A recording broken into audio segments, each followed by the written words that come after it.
जय हिंद, वंदे मातरम। प्यारा साथियों और सभी साथियों को मेरा प्यार भरा नमस्कार। आप सभी का, प्यारे प्यारे विद्यार्थियों का, सभी भाई बहनों का और मेरे घनिष्ठ मित्रों का मैं आज की क्लास में एक बार पुनः आप सभी साथियों का स्वागत करता हूं। और आज वापस साथियों हम वही पढ़ते क्या उसने कहा था कहानी। आज जो पढ़ने वाले हैं साथियों, ये मूल कहानी हम पढ़ने वाले है, यानी जैसी पंडित चंद्रधर शर्मा गुलेरी द्वारा इस कहानी को लिखा गया था, सेम वही कहानी हम आज पढ़ने वाले हैं। उसमें एक भी लाइन चेंज नहीं करेंगे। दूसरी बात, इसको मूल कहानी को अपन क्यों पढ़ रहे हैं साथियों, इसमें एग्जाम में प्रश्न कहीं से भी आ सकता है, कोई भी लाइन में उठाकर दे सकता है कि ये लाइन लैना सिंह द्वारा कही गई, ये बोद्दा सिंह द्वारा कही गई, हजारा सिंह द्वारा कही गई, सूबेदारनी द्वारा कही गई, वजीरा द्वारा कही गई, किरत सिंह द्वारा कही गई, अब्दुल्ला द्वारा कही गई, पलटन द्वारा कही गई, किसके द्वारा कही गई ये लाइन द्वारा, ये और किसके प्रति कही गई, ये वो पंक्तियों में अपन से प्रश्न पूछ सकता है। इसलिए इस कहानी को हम किसने उसने कहा था कहानी को आज अपन पढ़ेंगे। ये मूल कहानी क्या पढ़ेंगे, मूल कहानी। कल इस कहानी का अपन ने पढ़ा था साथियों शॉर्ट में कर बहुत बेहतरीन रूप से, पूरी कहानी को अपन ने बहुत बेहतरीन रूप से पढ़ा था कल अपन ने। और आज पुनः इस मूल कहानी को पढ़ते हैं। इस कहानी को पुनः आज आपने देख लिया साथियों, तो इस कहानी से कोई भी प्रश्न गलत नहीं जाएगा, ये मैं पुनः आपको विश्वास दिलाता हूं। तो यहाँ ये तो पता ही है कि ये आज पढ़ेंगे अपन मूल कहानी, और लेखक है चंद्र शर्मा गुलेरी। इस कहानी, ये हिंदी कहानियों में इसे मील का पत्थर यानी माइलस्टोन कहा जाता है, सर्वश्रेष्ठ कहानी कहा जाता है। ये यूजीसी नेट में भी है साथियों, और ये आरपीएससी में भी है, यानी कि आरपीएससी सेकंड ग्रेड में भी है साथियों। तो हम शुरू करते हैं आज की कहानी को। कौन सी है उसने कहा था कहानी आज पढ़ने वाले, ये अपन मूल कहानी साथियों। तो इसके पहले एक बार पुनः मैं आप सभी साथियों का आज क्लास में एक बार पुनः स्वागत करता हूं। और प्रिय साथियों, चैनल पे पहली बार तो चैनल को जरूर सब्सक्राइब कीजिएगा, साथ साथ बेल आइकन को जरूर प्रेस करिएगा। क्यों? क्योंकि साथियों मेरी हर क्लास आपके पास पहुंच सके और वो निःशुल्क क्लास पहुंच सके। आपको सब्सक्राइब करने में मात्र 1 सेकंड का समय लगता है, और हमें क्लास बनाने में कम से कम 2 से 3 घंटा लगता है साथियों। तो आप 1 सेकंड के लिए किसको सब्सक्राइब करिएगा, उसमें साथ साथ नीचे बेल आइकन दे रहेगा, उसे भी आप प्रेस करिएगा साथियों। देखिए हम पढ़ते हैं। इसके पहले एक हम बात करते हैं थोड़ी सी साथियों, 1 मिनट के लिए हम बात करते हैं। ये कहानी शुरू होती है पंजाब के अमृतसर शहर के चौक महल मोहल्ले से कहानी शुरू होती है साथियों। देखिएगा, अब आगे नहीं, आज अपन केवल मूल कहानी पढ़ने वाले हैं। तो देखिएगा, बड़े बड़े शहरों के इक्के गाड़ी वालों की जवान के कोड़ों से जिनकी पीठ छिल गई है और कान पक गए हैं, उनसे हमारी प्रार्थना है कि अमृतसर के बंबू कार्ड वालों की बोली का मरहम लगाए। कहा? अमृतसर के बंबू कार्ड वालों की बोली का मरहम लगाए। जब बड़े बड़े शहरों की चौड़ी सड़कों पर घोड़े की पीठ चाबुक से धुनते हुए इक्के वाले कभी घोड़े की नानी से अपना निकट संबंध स्थिर करते हैं, कभी राह चलते पैदलों की आंखों के ने होने पर तरस खाते हैं, और कभी उनके पैरों की उंगलियों के पोर को चीर कर अपने ही को सताया हुआ बताते और संसार भर की ग्लानि, निराशा और शोक के अवतार बने नाक की सीध चले जाते हैं।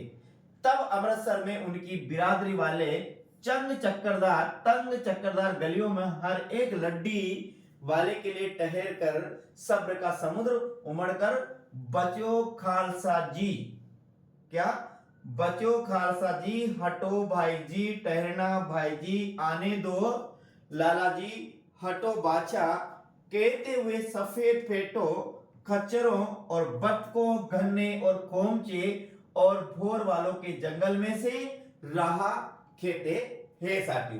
ध्यान रखना, क्या बचो खालसा जी, हटो भाई जी, ठहरना भाई जी, आने दो लाला, हटो बाचा किस कहानी से लिए गए हैं?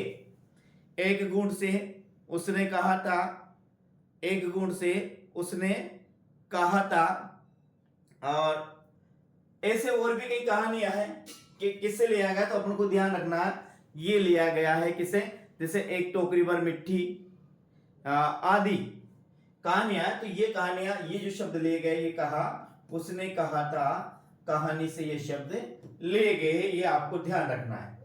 आगे हम बात करते हैं। क्या मजाल की जी, क्या मजाल की जी और साहब बिना सुने किसी को हटना पड़े। ये बात नहीं कि उनकी जीभ चलती नहीं, पर मीठी छुरी की तरह महीन मार करती है। कैसे?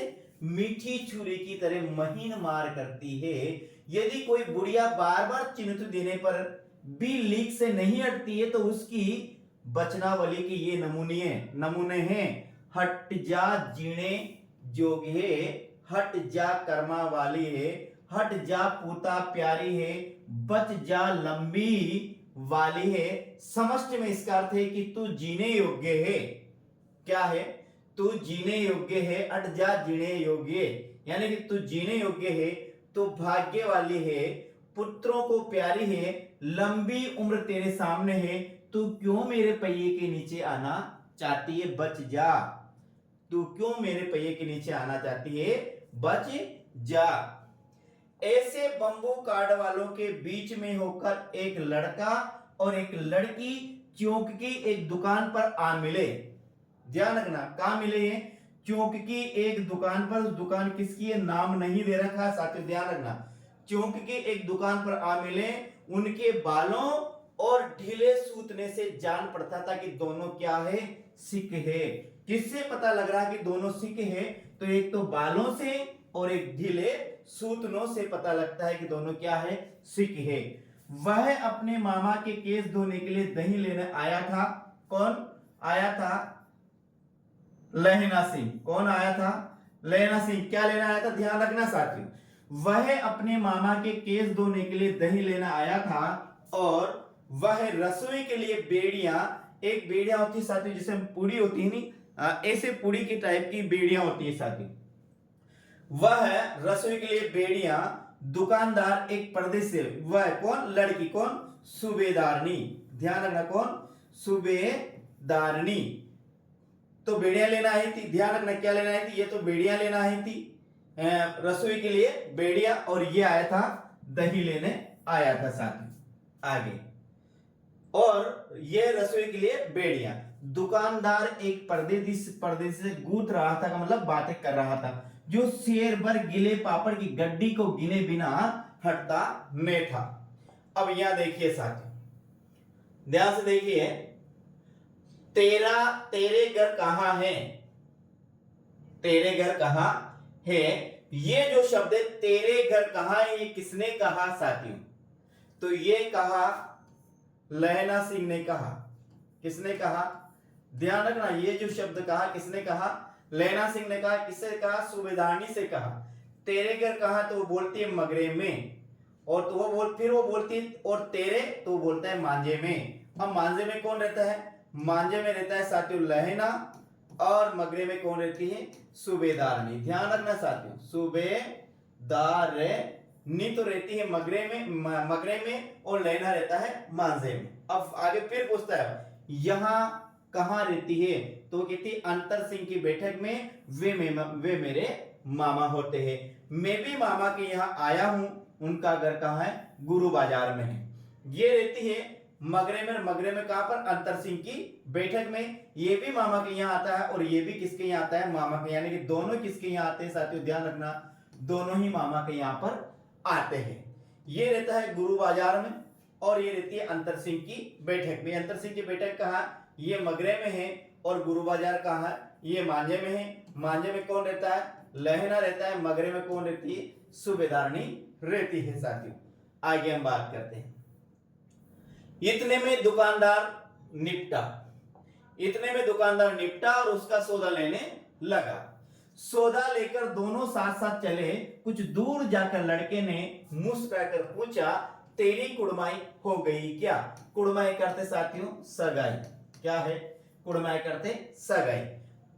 इस पर लड़की कुछ आंखें चढ़ाकर दत्त कहकर दौड़ गई, और लड़का मुंह देखता रह गया। यह शब्द याद रखना कि जब लड़का उससे पूछता था तेरी कुड़माई होगी, तो वे कौन से शब्द का प्रयोग करती थी? तो वो दत्त शब्द का प्रयोग करती थी साथियों, ध्यान रखना।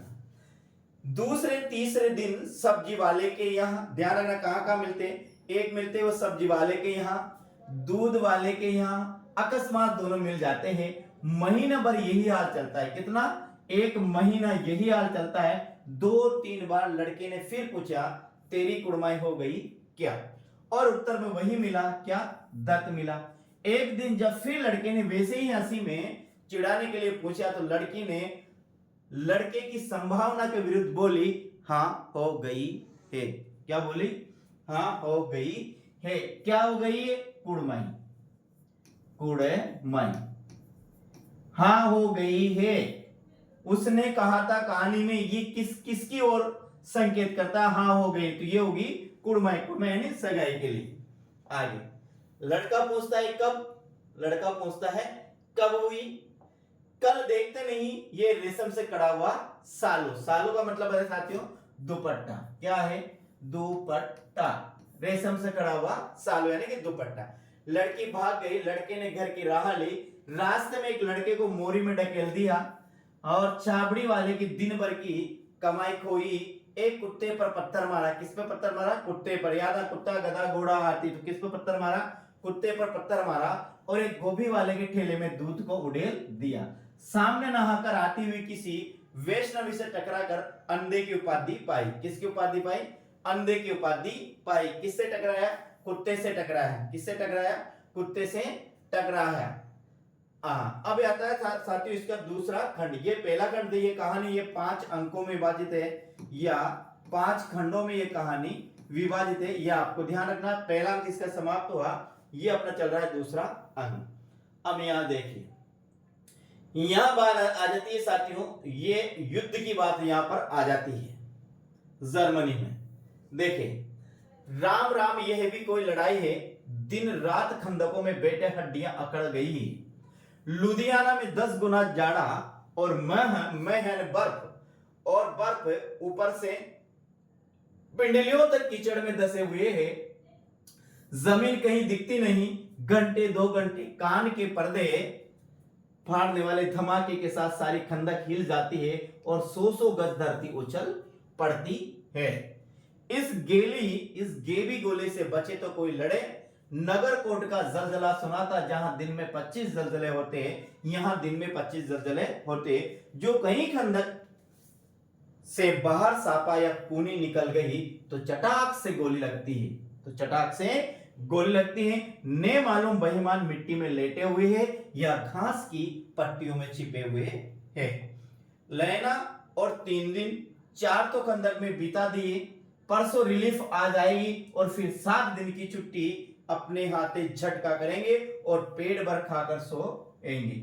उसी फिरंगी मेम के बाग में मखमल का, याद रख, ध्यान रखना साथ, यहाँ फिरंगी मेम किसे कहा? ये विदेश में ये सुभद्राने के लिए नहीं आए, विदेशी महिला के लिए आए। किसके लिए है? विदेशी महिला के। उसी फिरंगी मेम के बाग में मखमल सा हरा घास है, फल और दूध की वर्षा कर देती है। लाख कहते हैं दाम नहीं लेती है। कहती है तुम मेरे राजा हो, मेरे मुल्क को बचाने आए हो। तुम मेरे राजा हो, तुम मेरे मुल्क को बचाने आए हो। कौन किसने कहा? ये कहा फिरंगी मेम ने। ये आपको ध्यान रखना है। तुम राजा हो, मेरे मुल्क को बचाने आए हो, किसने कहा साथियों?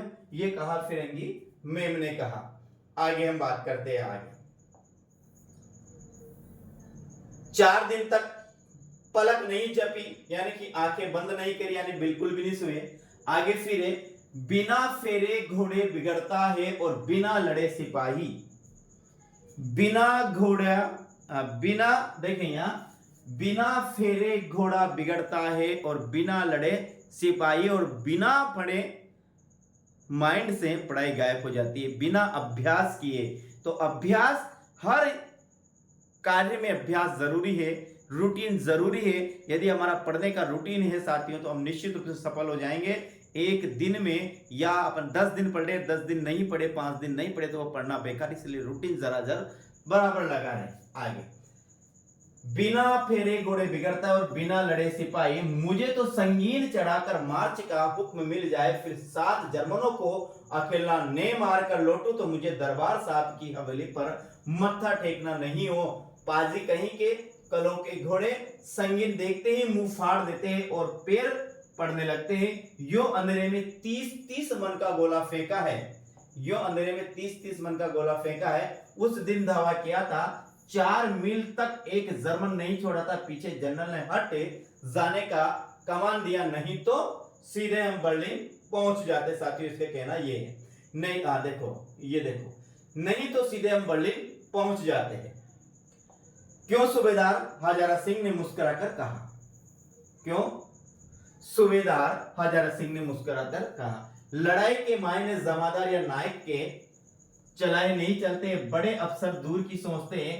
300 मील का सामना एक तरफ बढ़ गए तो क्या होगा। सूबेदार जी सच है, लेना बोला। यानी इसके पहले जो भी कहा था वो सब लेना ने कहा था। अभी अपन ने पढ़ा वो सब शायद किसने कहा था, लेना ने कहा था। आप ध्यान रखिए, यदि वहां से कोई प्रश्न आता है तो आपको लिखना है कि वो सब किसने कहा था, लेना ने कहा। सूबेदार जी सच है, लेना सिंह बोला, पर करे क्या, हड्डियों में तो झाड़ा धस गया, झाड़ा यानी सर्दी, हड्डियों में तो झाड़ा धस गया, सूर्य निकलता नहीं और खाई में दोनों तरफ से चंपे की बावलियों कैसे सोते जल रहे हैं।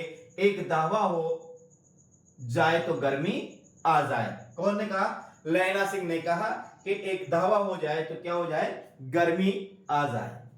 उद्यमी उठ सिगड़ी में कोले डाल, कोले यानी कोयला, कोले यानी कोयला डाल। उद्यमी उठ सिगड़ी में कोले डाल, वजीरा से कहा, किसने कहा, ये साथियों इसने कहा सूबेदार, तुम चार जने बाल्टियां लेकर खाई का पानी बाहर फेंको।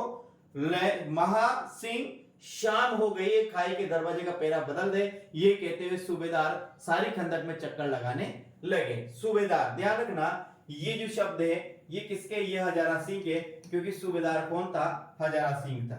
तो ये शब्द किसके है, हजारा सिंह के शब्द साथियों, क्योंकि हजारा सिंह क्या था, सूबेदार था, और लेना क्या था, लेना जमादार था, लेना जमादार था, याद रखना। वजीरा सिंह पलटन का विदूषक था। विदूषक यानी मस्करा, जो हंसी मजाक, जिसे हम कार्टून कहते हैं, किसी नाटक में जो कार्टून की भूमिका निभाता है, जिसे हम देशी भाषा में जोकर कहते हैं, वही ये विदूषक है। बाल्टी में गंदा पानी भर भर खाई के बाहर फेंकता हुआ बोला, मैं पादा बन गया हूं। किसने कहा, मैं पादा बन गया हूं। ये जो शब्द है किसके लिए है, मैं पादा बन गया हूं, किसने कहा, वजीरा सिंह ने कहा। ध्यान रखना, मैं पादा बन गया हूं, किसने कहा, वजीरा। करो जर्मनी के बादशाह का तर्पण।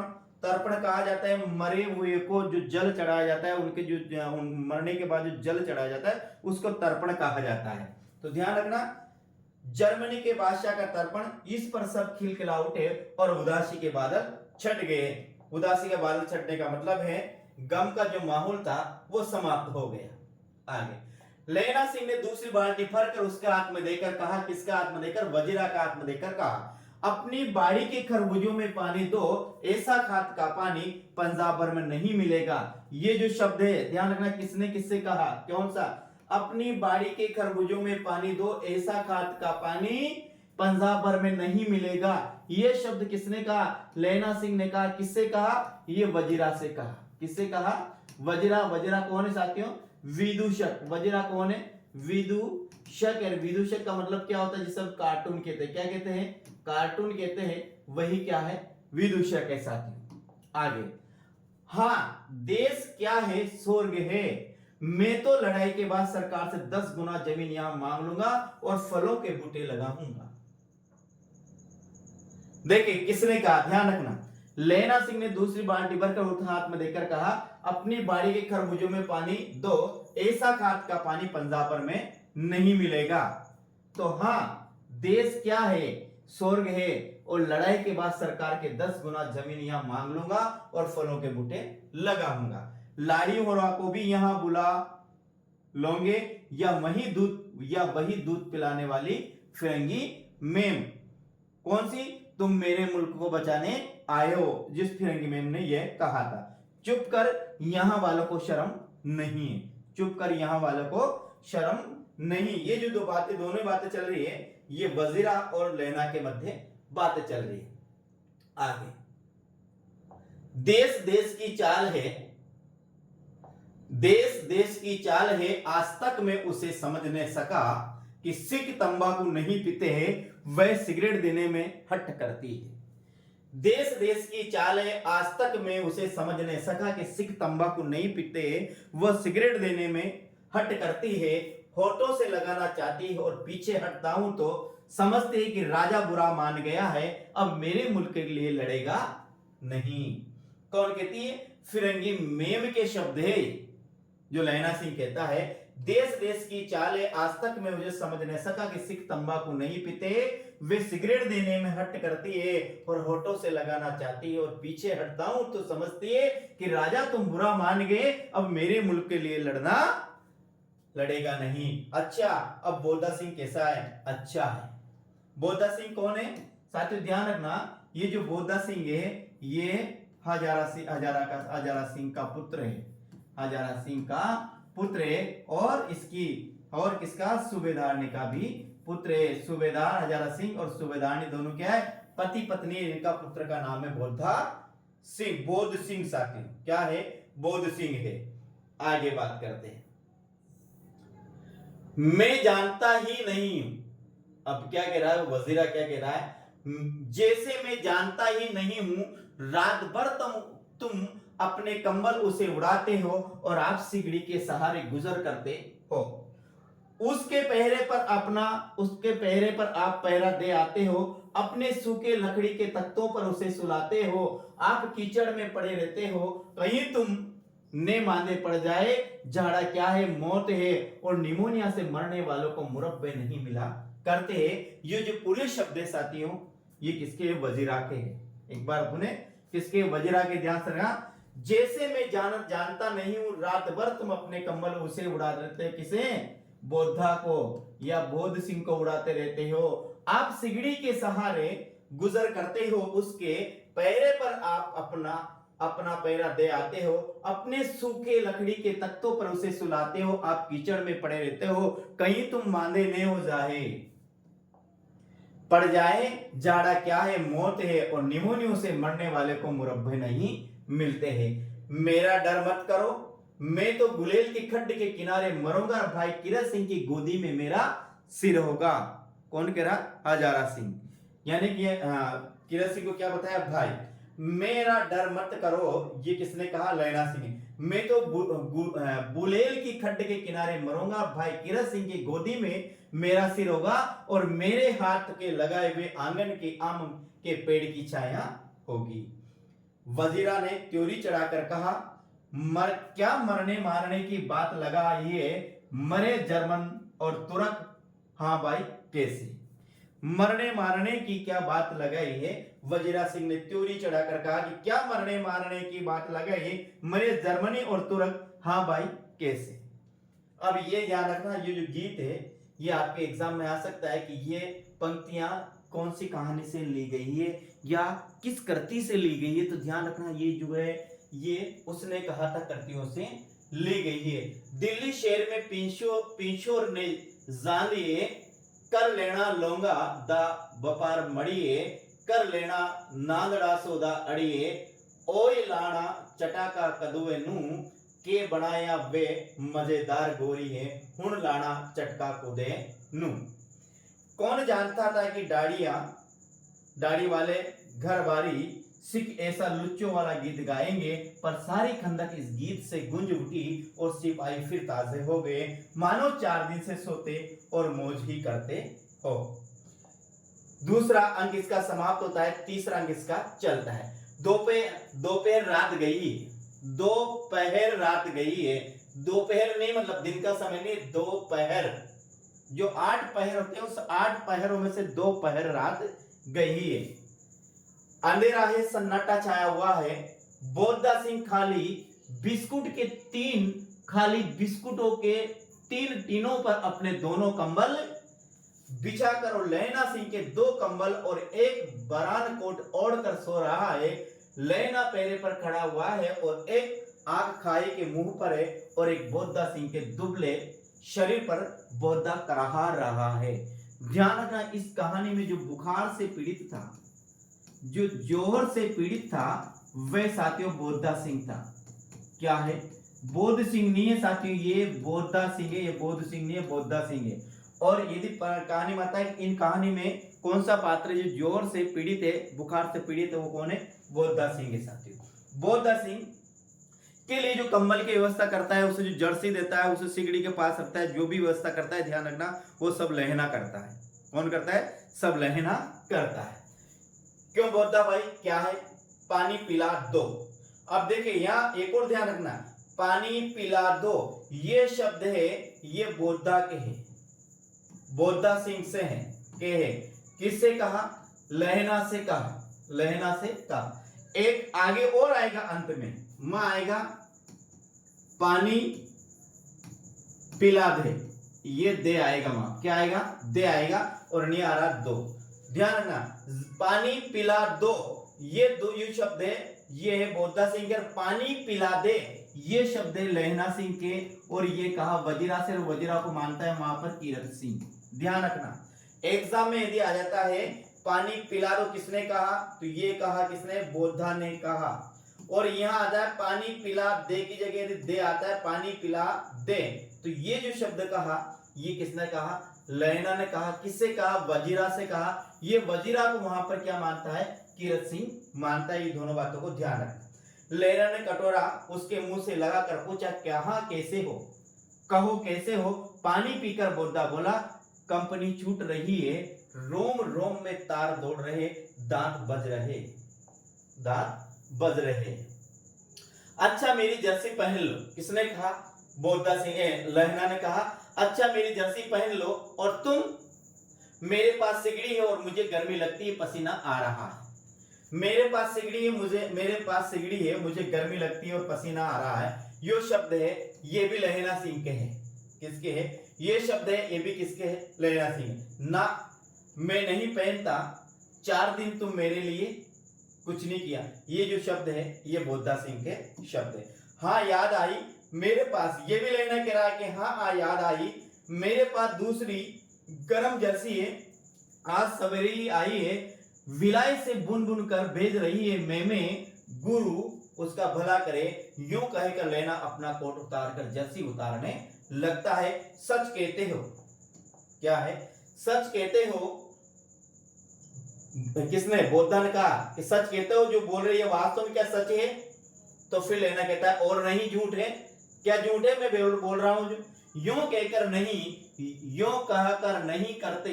बोधा को उसने जबरदस्ती जर्सी पहना दी, और आप खाकी कोट और जीन का कुर्ता बर पहनकर पैरे पर खड़ा हुआ। मेम की जर्सी कथा केवल कथा थी, केवल कपोल कथा थी, यानी कि ये मंद गढ़न कहानी थी, वह कोई नहीं। आधा घंटा बीता, इतने में खाई के मुंह से आवाज आई, सूबेदार हजारा सिंह। सूबेदार हजारा सिंह कौन? पलटन साहब। हुक्म हुजूर कहकर सूबेदार तन कर फौजी सलाम करके सामने हुआ। देखिएगा अब यहां आ जाता है ये नकली पलटन साहब। कौन आ जाता है? नकली पलटन साहब आ जाता है यहां पर।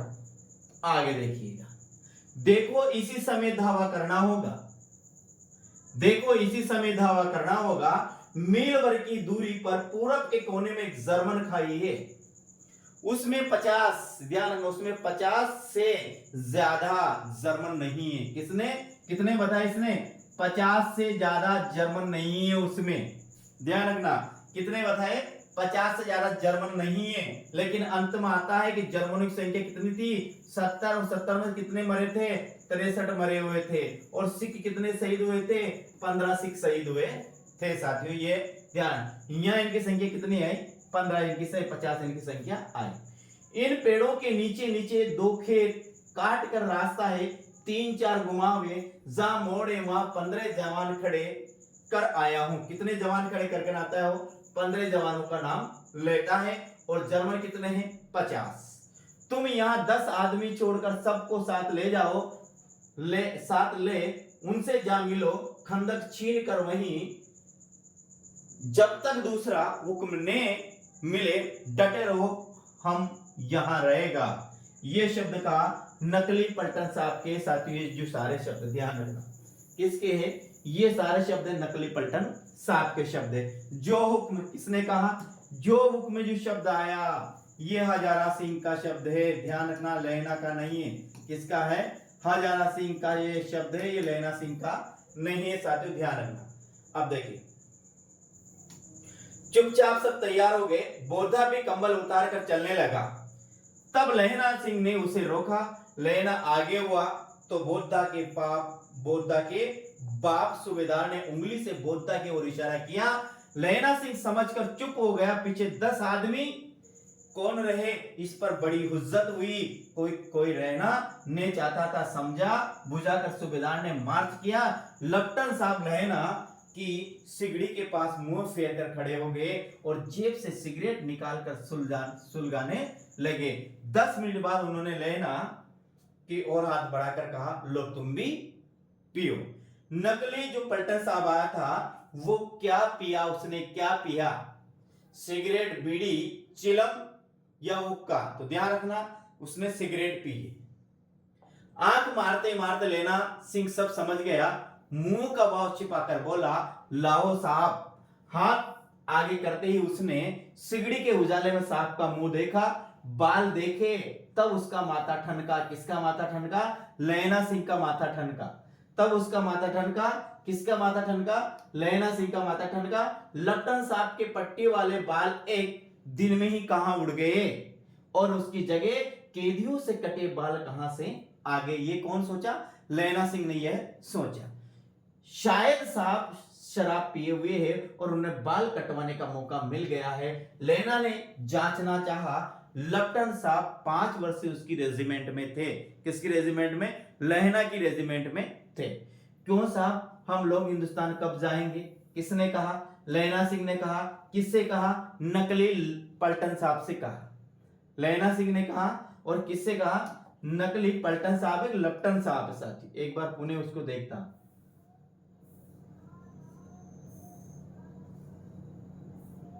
लपटन साहब है, पलटन लपटन साहब है साथी। क्या है? लपटन साहब है, लपटन साहब। अभी तक मुझे ये पलटन साहब ही था। आगे देख, क्यों साहब हम लोग हिंदुस्तान कब जाएंगे? किसने कहा? लैना ने कहा। किससे कहा? नकली लपटन साहब से कहा। लड़ाई खत्म होने पर क्यों, क्या ये देश पसंद नहीं? नकली पलटन साहब ने लपटन साहब ने लैना से कहा। लड़ाई खत्म होने पर क्यों, क्या ये देश पसंद नहीं है? लैना, नहीं साहब, शिकार के वे मजे यहां कहां हैं? पार साल पिछले साल नकली लड़ाई के पीछे आप जगाधारी जिले के में शिकार करने गए थे। शिकार की बातें किन किन के मध्य होती है? ध्यान रखना, जैसे बुखार की बातें होती है बोधा और लैना के मध्य, उसी प्रकार शिकार की बातें किन के मध्य होती है? ये होती है लैना और नकली लपटन साहब के मध्य। लैना और लपटन साहब के मध्य होती है शिकार की बातें, बुखार की बातें होती है बोधा और लैना के मध्य। ऐसे आपको याद रखना। कैसे? जो बुखार की बातें हैं या जोर की बातें कौन कौन करता है? तो एक तो ये लहना करता है। बुखार की बातें एक तो करता है बोधा और एक करता है लहना। लेकिन शिकार की बात कौन कौन करता है? शिकार की बात करता है एक तो लहना करता है और एक करता है लपटन साहब। ये करते हैं शिकार की बातें। ऐसे याद रखना है। नहीं साहब, शिकार के वे मजे यहाँ कहाँ है? शायद याद है, 5 साल नकली लड़ाई के पीछे हम आप जगाधारी जिले में शिकार करने गए थे। शिकार करने गए थे, लैना सिंह कहता है ऐसा। शिकार करने गए थे, कौन कहता है? लैना सिंह ऐसे कहता है। आगे देखिएगा। हाँ हाँ वही। अब ये हाँ वही कोई नकली लपटन साहब कह रहा। हाँ हाँ वही, जब आप खोटे पर सवार थे। ये कहता है लैना सिंह। हाँ हाँ, जब आप खोटे पर सवार थे और आपका खान सामा अब्दुल्ला रास्ते में एक मंदिर में जल चढ़ाने गया था। याद रखना, अब्दुल्ला, ये भी उसने कहा था कहानी में एक नाम आया है। बेशक पाजी कहीं का सामने से एक नील गाय आई, नील गाय निकली और ऐसी बड़ी मैंने कभी नहीं देखी थी। और आपकी एक गोली कंधे में लगी। कहां लगी? कंधे में लगी और पुट्टे में निकली। ये कंधे में लगी और पुट्टे में निकली, ये जो शब्द है नील गाय के लिए आपको ध्यान रखना। ये जो शब्द है नील गाय के लिए आए साथियों, इतना आपको ध्यान रखना। लैना के भी गोली लगती है, जो भी नकली पलटन चलाएगा नहीं, ये लेना के साथियों जांग में लगती है। कहाँ लगती है? जांग में। फिर युद्ध में लगती है, वो कहाँ लगती है? हाँ, वो लगती है पसली में। कहाँ लगती है? पसली में लगती है। और हजारा सिंह के जो इस लड़ाई में गोली लगेगी वो भी कंधे में लगती है। और इनके लगती है साथियों, ये कंधे में किसके लगती है? ये भी नीलगाय के लगती है। कंधे में लगी और पुट्टे में निकली, ऐसे अफसर के साथ शिकार खेलने में मजा है। क्यों साहब? शिमले से तैयार होकर उसी नीलगाय का सिर आ गया था। आपने कहा था कि रेजिमेंट की मेस में लगाएंगे, हाँ, पर मैंने वह विलायत भेज दिया। ऐसे बड़े बड़े सिंह 2-2 फुट के तो होंगे। ये 2-2 फुट, ये शब्द है लहना के है, ये शब्द है लहना के है। अब देखो, हाँ, लहना सिंह 2 फुट 4 इंच के थे। ये शब्द है किसे? नकली लपटन साहब के, नकली लपटन साहब के। कितना बताता है? 2 फुट 4 इंच के थे। तुमने सिगरेट नहीं पिया? किसने कहा तुमने सिगरेट नहीं पिया? नकली पलटन साहब ने कहा। हाँ लेना, पीता हूं साहब, दिया सलाई ले आता हूं, लेना ऐसे कहता है। कहकर लेना सिंह खंदक में घुसा। अब उसे संदेह नहीं रहा था कि उसने जड़ पर निश्चय कर लिया है कि क्या करना चाहिए। अंधेरे में किसी सोने वाले से टकराया। किससे टकराया? वजीरा से। लेना सिंह अंधेरे में किससे टकराया था? वजीरा से टकराया था। हाँ, क्यों लेना? क्या कयामत आई है? जरा तो आंख लगने दी होती, यानी थोड़ी सी तो नींद मुझे आने दी होती। आगे अब ये आता है चौथा भाग। हाँ, लेना कहता है होश में आओ, कयामत आई और लपटन साहब की वर्दी पहनकर आई। किसने कहा? लेना ने कहा। होश में आओ, कयामत आई और लपटन साहब की वर्दी पहनकर आई। क्या? लपटन साहब या तो मारे गए या कैद हो गए। उसकी वर्दी पहनकर ये कोई जर्मन आया है। कौन कह रहा है? लेना कह रहा है। क्या कह रहा है? लपटन साहब या तो मारे गए या कैद हो गए, उनकी वर्दी पहनकर ये कोई जर्मन आया। सूबेदार ने उसका मुंह नहीं देखा, मैंने देखा और बातें किए। सोहरा साहब उर्दू बोलता है, पर किस किताबी उर्दू बोलता है और मुझे पीने के लिए सिगरेट देता है। सोहरा साहब उर्दू बोलता है लेकिन किताबी उर्दू बोलता है और मुझे पीने के लिए सिगरेट देता है। तो अब किसने कहा? वजीरा ने कहा। तो अब मारे गए धोखा है। अब मारे गए धोखा है। सूबेदार हो रहा कीचड़ में चक्कर काटते फिरेंगे और यहां खाई पर दावा होगा। सूबेदार हो रहा कीचड़ में चक्कर काटते फिरेंगे और यहां पर दावा होगा। उठ, एक काम करो, पलटन के पैरों के निशान देखते देखते दौड़ जाओ, अभी बहुत दूर नहीं गए होंगे। लेना सिंह किससे कहता है? वजीरा से कहता है। सूबेदार से कहो एकदम लौट आए, खंदक की बात झूठे चले आओ, खंदक के पीछे निकल जाओ, पता तक ने करके देर मत करो।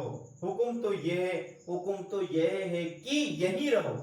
ये वजीरा ने कहा कि मेरे को हुक्म तो ये मिला है कि यही रहो। अब लेना क्या कहता है? ध्यान सुन।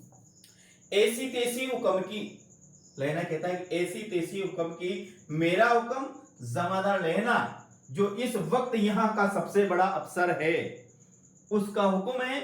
मैं लपटन साहब की खबर लेता हूं। ये किसने कहा? लेना सिंह ने कहा कि मैं लपटन साहब की खबर लेता हूं। पर यहां तो तुम 8 हो। अब देखिए लेना सिंह के पास कितने थे? ध्यान रखना, 8 थे। लेना सिंह कितने पास थे? 8 थे। अब ध्यान आया, 8 नहीं है 10 लाख है। 8 नहीं है 10 लाख है। एक अकाल या सिख 1.25 लाख के बराबर होता है। चले जाओ, 1.25 लाख पर एक लड़ा हूं तब गुरु गोविंद सिंह कहलाऊं। 1.25 लाख पर एक लड़ा हूं तब गुरु गोविंद सिंह कहलाऊं। तो यहाँ एक किसके बराबर है? 1.25 लाख के बराबर है। तो 8 का कितना हो गया? 10 लाख हो गया। आगे लौट कर खाई के मुहाने पर लेना सिंह दीवार से चिपक गया। उसने देखा कि लपटन साहब ने जेब से बेल के बराबर 3 गोले निकाले। क्या निकाले थे? ध्यान रखना, लपटन साहब ने क्या निकाला? 3 गोले निकाले थे। क्या निकाले? ध्यान रखना, लपटन साहब ने 3 गोले निकाले। तीनों को जगह जगह खंदक की दीवार में घुसेड़ दिया और तीनों में से एक तार बांध लिया। तार के आगे सूत की गुत्थी ली, जिसे सिगड़ी के पास रखा। बाहर की तरफ जाकर एक दिया सलाई जलाकर गुत्थी पर रखने वाले ही थे। बिजली की तरह दोनों हाथों से उल्टी बंदूक को उठाकर लेना ने सांप की कोहनी पर तान से दे मारा। लेना ने सर्वप्रथम जो उस पलटन साहब की को दी, कहां पर मार करी? कोहनी पर मार करी, ध्यान रखना, पूछ ले एग्जाम में। बिजली की तरह दोनों हाथों से उल्टी बंदूक कर उठाकर लेना ने सांप की कोहनी पर तान कर दे मारा। धमाके के साथ साहब के हाथ से दिया सलाई गिर पड़ी। लेना सिंह ने एक कुंदा सांप की गर्दन पर दे मारा। पहले तो उसकी सांप की कोहनी पर दी, दूसरी उसकी गर्दन पर दे मारा। सांप आंख मिन गोटे, सांप आंख मिन गोटे कहते हुए चित्त हो गए। यहां देखो चित्त, एक चित्त तो ये साथियों, युग्म शब्द पढ़ते तो एक चित्त ये आता है। इस चित्त का अर्थ है हार या पीठ के बल, पीठ के बल चित्त हो जाना। और इस चित्त का अर्थ है साथियों मन, इस चित्त का अर्थ है मन, तो याद रखना। तो पहला तो कोहनी में दिया, दूसरा गर्दन में दिया। चित्त हो गए। लेना सिंह ने तीनों गोले बीन कर खंदक के बाहर फेंके और सांप को घसीट कर सिगड़ी के पास लिटाया। जेबों की तलाश ली तो 3-4 लिफाफे मिले। क्या मिले? ध्यान रखना, लप्टन साहब के क्या मिले? 3-4 लिफाफे मिले और एक डायरी निकली। एक डायरी निकालकर उन्हें अपनी जेब के हवाले किया, यानी कि अपनी जेब में डाल लिया। किसने? लेना ने। आगे सांप की मूर्छा हटी, लेना हंसकर बोला।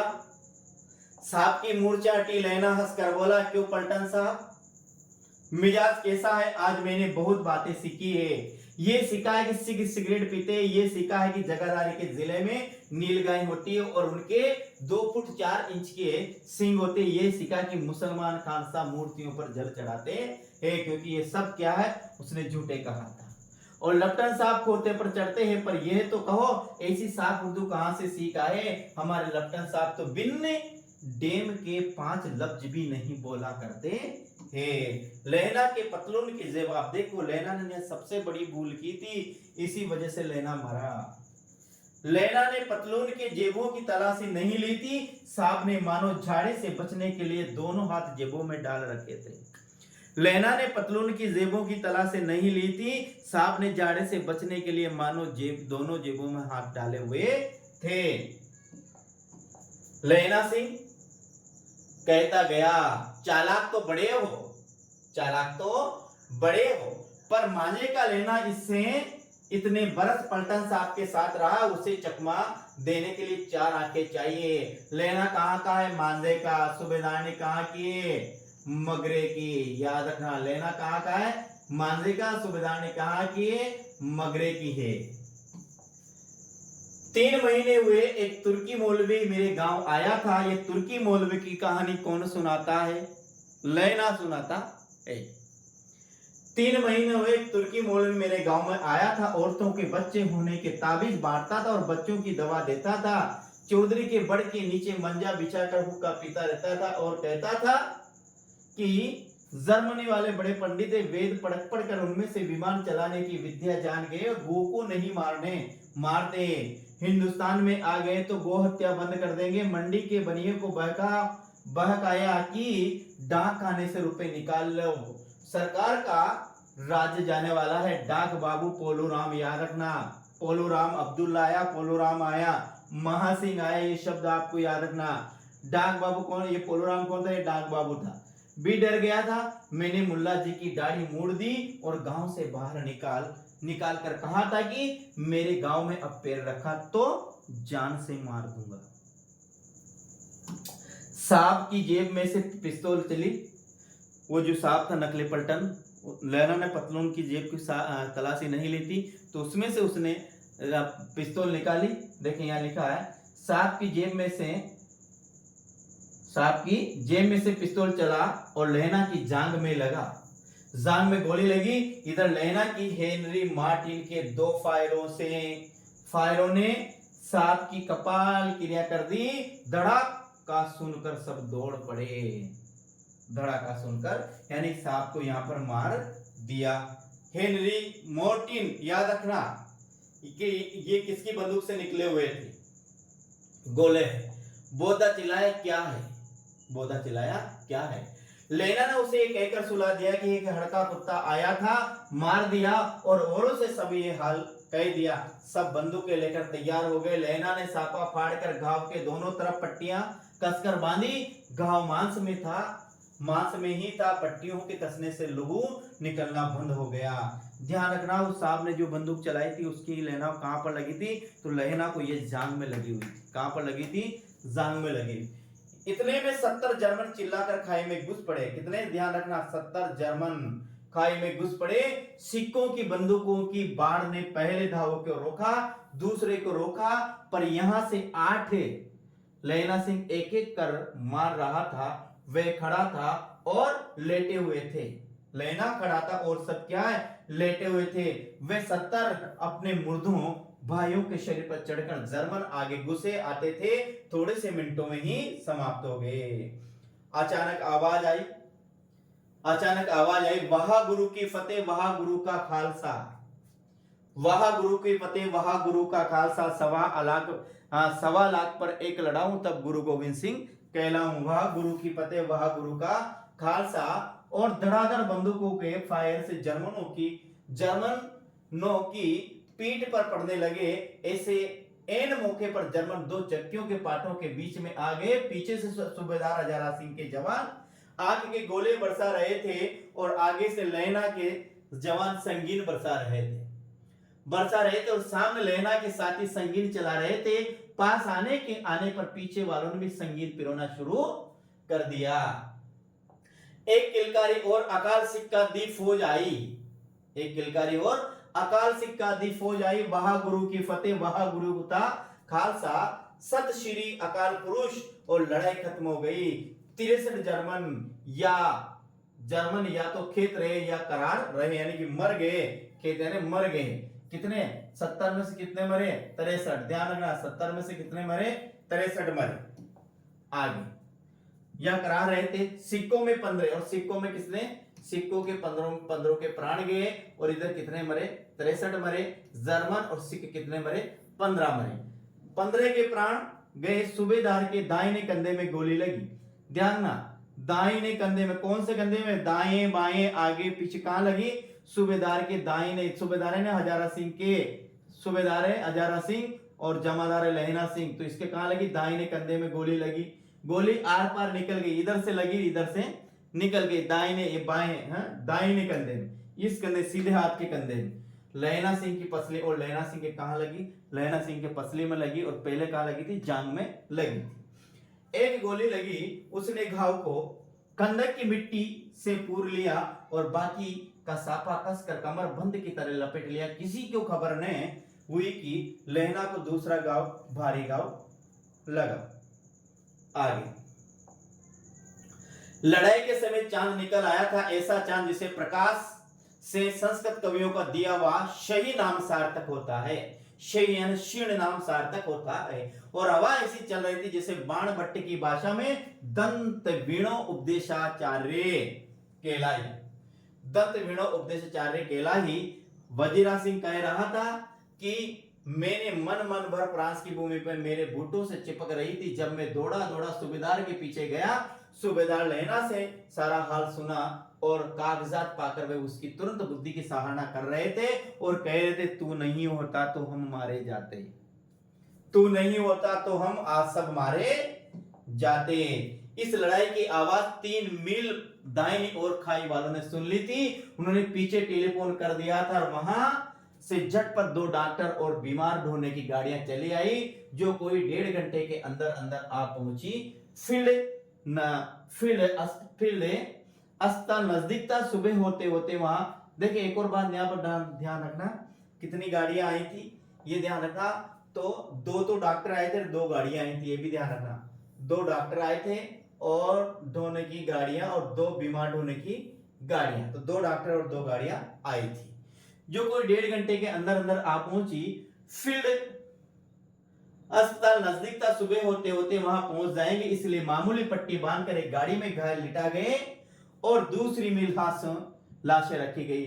सूबेदार ने लहना सिंह की जांग में पट्टी बांधवानी चाहिए, पर उसने यह कहकर टाल दिया कि थोड़ा गावे सवेरे देखा जाएगा। बोधा सिंह जोर से भर्रा रहा था। वे गाड़ी में लिटाया गया। लहना को छोड़कर सूबेदार नहीं जाते थे। ये देख लहना ने कहा, तुम्हें बोधा की कसम और सूबेदारनी जी की सौगंध। किसने कहा? लहना। तुम्हें बोधा की कसम और तुम्हें सूबेदारनी जी की कसम, जो इस गाड़ी में ने चले जाओ। और तुम,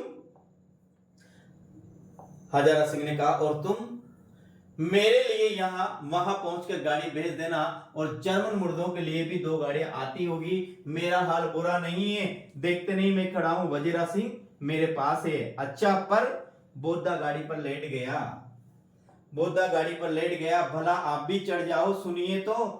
सूबेदारनी होरा को चिट्ठी लिखो और मेरा मत्था टेकना लिख देना। और जब घर जाओ तो कह देना, मुझसे जो उसने कहा था वह मैंने कर दिया। किसने कहा था? सूबेदारनी ने कहा था। उसने जो मुझसे कहा था वो मैंने कर दिया। आगे गाड़ियां चल रही थी। सूबेदार ने चढ़ते चढ़ते लहना का हाथ पकड़ लिया। तेरे तेने मेरे को बोधा के प्राण, तेने मेरे और बोधा के प्राण बचाए। तेने मेरे और बोधा के प्राण बचाए। लिखना कैसा? साथ ही घर चलेंगे। अपनी सूबेदारनी को तू ही कह देना उसने क्या कहा था। अब आप गाड़ी पर चढ़ जाओ, मैंने जो कहा वह लिख देना और कह भी देना। मैंने जो कहा वह लिख भी देना और कहे भी देना। गाड़ी के जाते लेना लेट गया, वजीरा पानी पिला दे और मेरा कमरबंद खोल दे। देखिए यहां पर शब्द आया, यहां फिर आया पानी पिला दे। ये शब्द है, लेना ने वजीरा से कहा और मां पानी पिला दो। बोधा ने लेना से कहा था जब वो खंडक में बुखार से तड़प रहा था। बहुत अच्छी बात है, इस बात को ध्यान रखना साथियों। प्रिय, मृत्यु के कुछ समय पहले स्मृतियां बहुत साफ हो जाती है। मृत्यु के कुछ समय पहले स्मृतियां साफ हो जाती। स्मृतियां कहा जाता है पुरानी यादों को। जो पुरानी यादें होती है उनको स्मृतियां कहा जाता है। तो मृत्यु के कुछ समय पहले स्मृतियां बहुत साफ हो जाती है। जन्म भर की घटना एक एक कर सामने आती है। मृत्यु के कुछ समय पहले स्मृतियां साफ हो जाती है। जन्म भर की घटना एक एक कर सामने आती है। सारे दृश्यों को के रंग साफ होते हैं। समय की धुंध बिल्कुल उस पर से हट जाती है। ये लेखक के कथन है। लैना 12 वर्ष का है। कितना है? ध्यान रखना, लैना कितने का है? लैना 12 वर्ष का है। अमृतसर में मामा के यहाँ आया हुआ है। दही वाले के यहाँ, सब्जी वाले के यहाँ, हर कहीं उसे एक 8 वर्ष की लड़की मिल जाती है। लैना 12 वर्ष का है। ध्यान रखना, लड़की 8 वर्ष की है। लैना 12 वर्ष का है, लड़की 8 वर्ष की है। जब वे पूछता है तेरी कुड़माई हो गई, तब दत्त कहकर वे भाग जाती है। एक दिन उसने वैसे ही पूछा तो उसने कहा हाँ कल हो गई। देखते नहीं रेशम के फूलों वाला सालू। सुनते ही लैना को दुख हुआ और क्रोध हुआ। और क्यों हुआ? वजीरा पानी पिला दे। ये सब स्मृतियां लैना को याद आ रही है। मृत्यु के कुछ समय पहले स्मृतियां साफ हो जाती है। हाँ, मृत्यु के कुछ समय पहले स्मृतियां साफ हो जाती है और जीवन भर की घटना याद आती है। जीवन भर की घटना याद आती है। 25 वर्ष बीत गए। किसको? उस कहानी को। कितने वर्ष बीत गए? 25 वर्ष। इस हिसाब से लैना कितने का हुआ साथियों? इस कहानी को कौन सी, वो लैना और उसकी प्रेमिका जो मिलते थे उसको कितने 25 वर्ष हो गए। तो लैना उस समय कितने का था? 12 वर्ष का। तो कितना हो गए साथियों? लगभग ये हो गए 33 वर्ष का लहना हो चुका है। 33 नहीं 37 वर्ष का लहना हो चुका है। 25 वर्ष बीत गए। अब लहना ने 67 राइफल, ध्यान रखना, 67 राइफल में जमादार हो गए। 67 नंबर की राइफल में क्या है? जमादार है। ये याद रखना कि लहना कितने नंबर की राइफल का जमादार और कितने नंबर की फौज में यानी कि टुकड़ी में वो जमादार था। तो 67 नंबर की में जमादार था। उस 8 वर्ष की कन्या का ध्यान नहीं रहा। ने मालूम है कभी मिली थी या नहीं। 7 दिन की छुट्टियां लेकर जमीन के मुकदमे की पैरवी करने हुए गांव गया था। कौन? लैना। 7 वर्ष की छुट्टियां लेकर जमीन की पैरवी करने हुए गांव गया था। वहां रेजिमेंट के अफसर की चिट्ठी मिली कि फौज लाम पर जाती है, फौरन चले आओ। साथ ही सूबेदार हजारा सिंह की चिट्ठी मिली, मैं और बोद्दा भी जाम पर जाते हैं, लौटते हुए हमारे घर आना, साथ ही चलेंगे। सूबेदार का गांव रास्ते में पड़ता था और सूबेदार उससे बहुत चाहता था। लैना सिंह सूबेदार के यहाँ पहुंचता। ये कहानी मैं आपको बगरदी का भी सुना सकता था, लेकिन ये यहाँ पर मूल कहानी पढ़ेंगे अपन साथी। जब चलने लगे तब सूबेदार बेड़े में से निकल कर आया, बोला लैना, क्या लैना, सूबेदारनी तुझे जानती है, अंदर बुला रही है। सूबेदारनी तुझे जानती है, बुलाती है, जा मिलहा। लैना सिंह भीतर गया। सूबेदारनी मुझे जानती है, कब से? रेडीमेड के क्वार्टर में तो कभी सूबेदार के घर के लोग रहे नहीं। दरवाजे पर जाकर मत्था टेका, कहा असीम सुनी। लैना चुप। मुझे पहचाना? यो शब्द है सूबेदार। मुझे पहचाना नहीं? तेरी कुड़माई हो गई है, दत्त कल हो गई है, देखते नहीं रेशमी बूटों वाला सालू अमृतसर में। ये सूबेदारनी के शब्द है। लैना को ये बातें याद आ रही है। बाहों की टकरार से मूर्छा खुली, करवट बदली, पसली का घाव बह निकला। वजीरा पानी पिला, उसने कहा था। स्वप्न चल रहा है, सूबेदारनी कह रही। स्वप्न चल रहा है, सूबेदारनी कह रही है, मैंने तेरे को आते ही पहचान लिया था, एक काम बताती हूं। स्वप्न चल रहा है, सूबेदारनी कह रही कि मैंने तेरे को आते ही पहचान लिया था, एक काम बताती हूं। क्या? मेरे तो भाग फूट गए, मेरे तो भाग फूट गए। सरकार ने बहादुरी का खिताब दिया, लायलपुर में जमीन दी। ध्यान रखना, लायलपुर में किसे जमीन दी? सूबेदारनी को, हजारा सिंह को। आज नमक हराने का मौका आया तो सरकार हम तीमियों की एक गगरिया पलटन क्यों नहीं बना दी?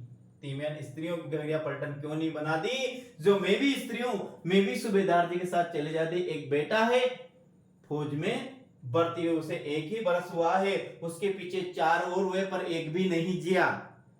बोधा के बाद 4 संतान और हुई सूबेदारनी की, लेकिन सब मर गई, एक भी नहीं बची। सूबेदारनी रोने लगी। अब दोनों जाते हैं मेरे भाग।